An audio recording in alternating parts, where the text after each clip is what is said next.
Recipe নিয়ে পড়ছি, তাড়াতাড়ি আহেন রান্না কী কী করবেন দেখতে থাকেন। তো এই জায়গায় সব কিছু উপকরণ আপনাদের সামনে নিয়ে পড়ছি, দেখতে থাকেন। এই জায়গায় কী কী দিমো এই উপকরণ সব কিছু প্রস্তুত করে রাখছি, যা যার দরকার আর কি।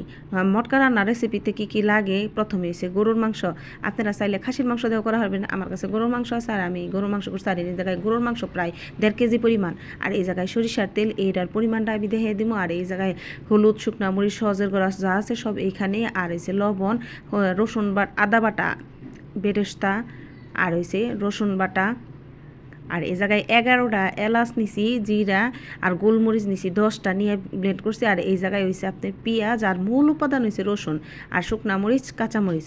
আর কী কী লাগবো, আর এই যে পেঁয়াজটার উপাদান এই যে এত বড় সাইজের পেঁয়াজ নিছি এই জায়গায় 7টা। আর এই যে বেরেস্তা নিছি এই কারণে 3টে। এই সব কিছু হচ্ছে বড় সাইজের পেঁয়াজ, কিন্তু ছোটো সাইজের পেঁয়াজ কিন্তু দিয়েন না, তাইলে কিন্তু আবার হইব না, কারণ এটা পেঁয়াজ এই